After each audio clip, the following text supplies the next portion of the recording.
This AudioWeaver tutorial is going to show you how to make recordings of audio data. There are several options, especially when you're running on native mode on the PC. You can do live recording of the system output pin. You can do batch processing of large number of files. And then you can also do recordings with different audio modules in the layout. Finally, on an embedded target, the options are limited. Some targets have a USB back channel to the PC, and we're going to demonstrate this on one of the ST Discovery boards. And finally, if you have the Pro version, then there's a function process.m which can be used for recording data on the PC, and it also works on embedded targets. And this is done using MATLAB scripts. Let's get started and let's see each of these different ways of doing recording. Let's look at the first way of making a recording, which is live recording of the system output pin. Here I have a basic AudioWeaver system. You'll see I'm adding a sine wave into the right channel. And I'm going to go to Layout Properties. Layout Properties, and then you'll see here when I'm in native mode I can specify record audio output. I specify the directory to save in, and then I can either manually name it the file or set it for auto increment. Now I'll build and run the system. So we got the sine wave going. I can reduce the level of sine wave in real time. And then while I'm making the modifications here, Designer is recording the audio behind the scenes. Let's now go take a look at that folder. Here we go. Here's that WAV file that I recorded. Since the system output pin is 2 channels, this is also going to be 2 channels. And so what you'll see now is on the right channel is we essentially have the sine wave, and then the amplitude varies just as I had done in the recording. So this is the first way of making a recording.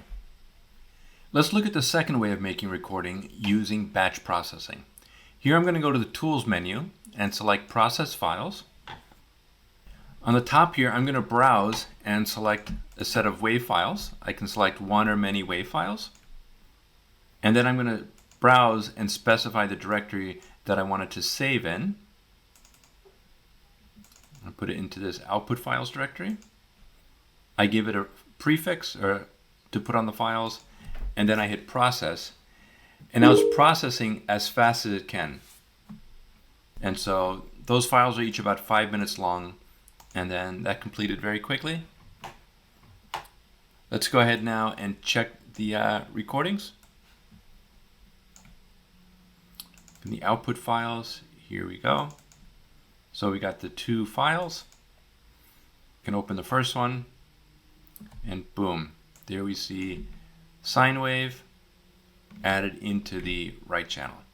So that's the second way of making tests using batch processing. It's also possible to make recordings directly inside of AudioWeaver Designer, and there are 4 modules set aside for this purpose. So the first one is the WAV file sync module. So this module does continuous recording of WAV data. You'll specify the output directory and file name as a module argument. This module takes FRAC32 data as input. That module does continuous recording. There's also a triggered file sync, which is provided to make short bursts of recordings. So for example, you might record several seconds of data whenever there is a trigger word event. There's a Boolean control signal called trigger, which can control the recording.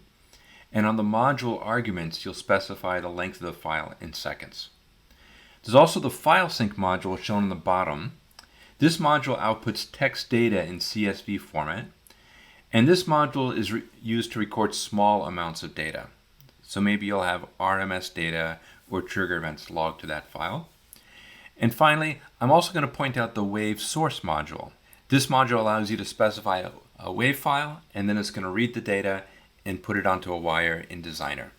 So all these modules are available in native mode, and you can use multiple modules throughout your system to record different parts of the signal chain. And I'm going to demonstrate how to make recordings on an embedded target. This is running on the STM32H747 Discovery board, and this BSP has USB audio in and USB audio out. So in this case, the audio is coming in on the left side. There's 8 input channels. I'm going to select channels 5 and 6. There's 2 microphones. I'm going to apply a high pass filter, scale it up, and then I'm going to send these two channels on output channels 3 and 4. So this device is a USB audio device, and I'm going to go to Audacity, and I'm going to specify that it's going to do recordings on the echo canceling speakerphone. Now I'm going to hit record, and so now you're going to see my voice. I can snap my fingers, I can talk into the microphone, and so you'll see my voice is being recorded in real time on Audacity. So that's another way that's available on some of our embedded targets.